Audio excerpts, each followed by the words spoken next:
রথযাত্রা এলেই যেন আতঙ্কে কেঁপে ওঠে কুমারঘাটের যে 2023 সালের যে ঘটনাটা, সেটা যেন ঝলমলে হয়ে ওঠে সেই পরিবারগুলির চোখের সামনে, যারা স্বজন হারিয়েছেন সেই দিনটাতে। এক প্রকার বলা চলে ত্রিপুরাবাসীর জন্য একটা অভিশপ্ত দিন।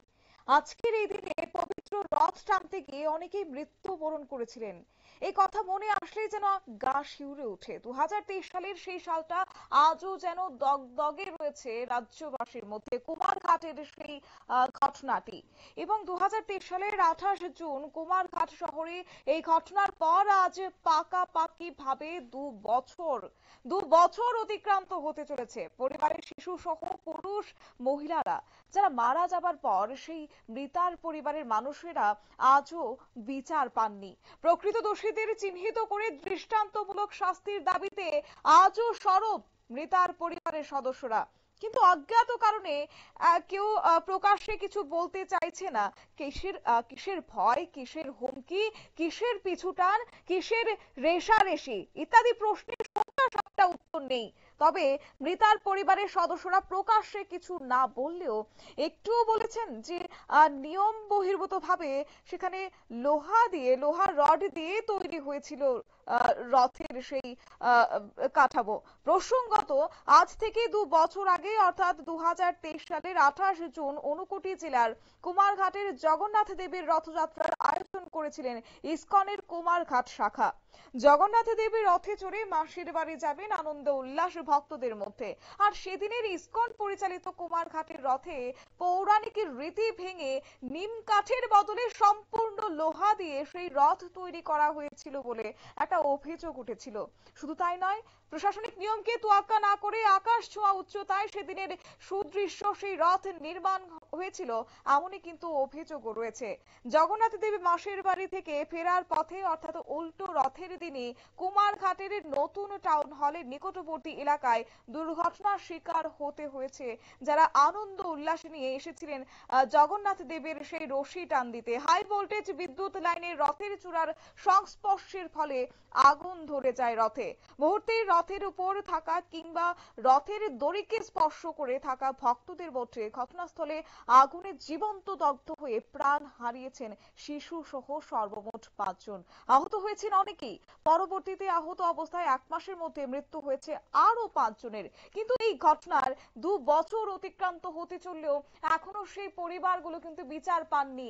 বিচারের আশায় তারা তাকিয়ে রয়েছেন, কবে পাবেন বিচার, কবে অভিযুক্তরা ধরা পড়বে। সেই ঘটনায় যাদের দোষ ছিল, যাদের গাফিলতি ছিল, তারা কেন আজকে অধরা রয়েছে, এই বিভিন্ন প্রশ্ন কিন্তু এখন মাথা চাড়া দিচ্ছে।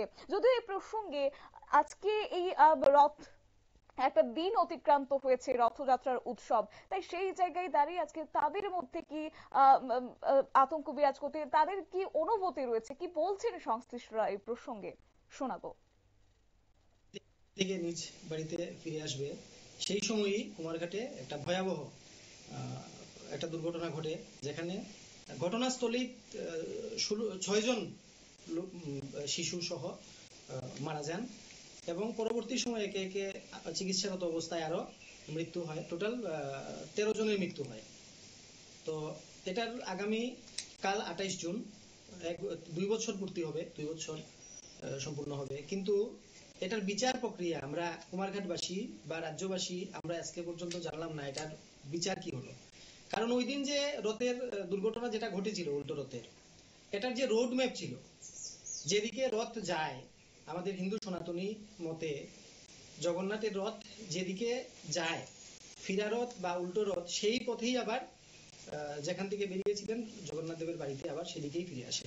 কিন্তু সেদিন হঠাৎ করে রোড পরিবর্তন করে এটা আরেক দিকে চলে যায়, যেখানে কিছু দূর এগোনোর পরেই এই দুর্ঘটনা ঘটে এবং বিভৎস কাণ্ড ঘটে। সেটা সবার জানা। শুধুমাত্র কুমারঘাট নয় বা ত্রিপুরা নয়, এটা ভারতবর্ষ এবং ভারতবর্ষের বাইরেও এটা নিয়ে আলোড়ন তৈরি হয় এবং অনেক নিউজ, আপনারা যারা সাংবাদিক আছেন আপনাদের মাধ্যমে এটা নিউজ হয়েছে।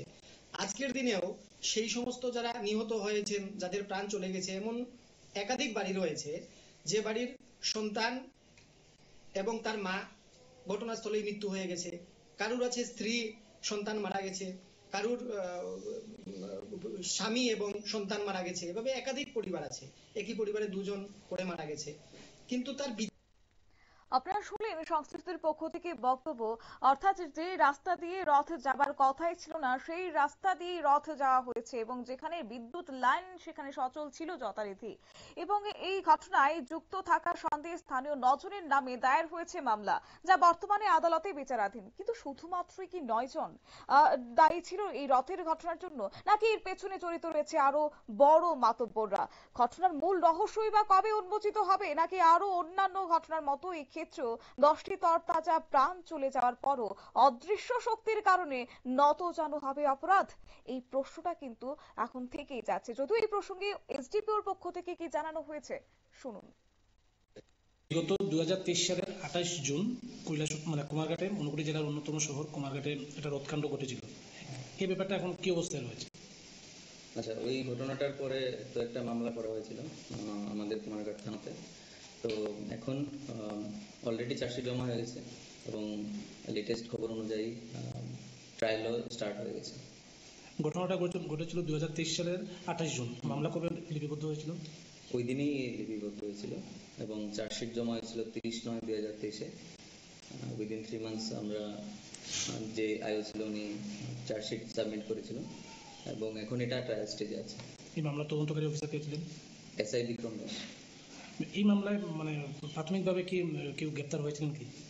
না, গ্রেপ্তার তো হয়নি, বাকি ওনাদেরকে নোটিশে ডাকা হয়েছিল। তো এখন তো ওনাদের মনে হয় কোর্টে ডাকবে, ট্রায়াল হবে।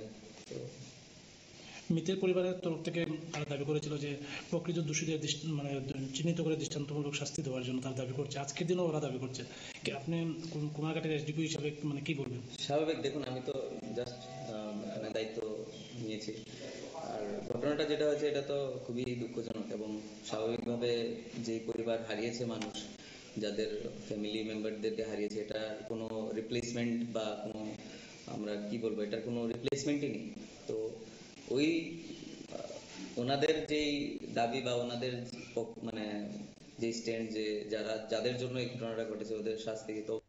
আপনারা শুনলেন এসডিপিও উৎপলেন্দু দেবনাথের বক্তব্য। অবশ্যই এই ঘটনার পরিপ্রেক্ষিতে তিনি বলতে গিয়ে বলেন যে কুমারঘাট মহকুমার পুলিশ আধিকারিক হিসেবে চলতি মাসের 9 জুন এসে যোগ দিয়েছেন। তাই ঘটনার ব্যাপারে উনি এখনো সবকিছু জেনে উঠতে পারেননি। তবে হ্যাঁ, ঘটনার দিন মৃতের পরিবারের পক্ষ থেকে কুমারঘাট থানায় লিখিত অভিযোগ করার পর পুলিশ মামলাটি রেজিস্ট্রি করে তদন্তে নেমেছিল এবং ঘটনার 3 মাসের মধ্যে অর্থাৎ 2023 সালে 30 সেপ্টেম্বর পুলিশ মামলার চার্জশিট আদালতে জমা দিয়েছে। মামলার তদন্তকারী অফিসার বিক্রম দাস একজন দক্ষ পুলিশ অফিসার। সে খুব দ্রুত গতিতে কাজ করছে। মামলাটি বর্তমানে আদালতে বিচারাধীন এবং আদালতে ট্রায়াল চলছে। উনি আশাবাদী যে আদালতের রায়ে এই ঘটনায় জড়িতরা দৃষ্টান্তমূলক শাস্তি পাবে, কিন্তু কবে পাবে সেদিকে এবার তাকিয়ে রয়েছে সংশ্লিষ্ট এলাকাবাসী। নিয়ে নিচ্ছে ছোট্ট একটি বিজ্ঞাপন বিরতি, সঙ্গে থাকুন।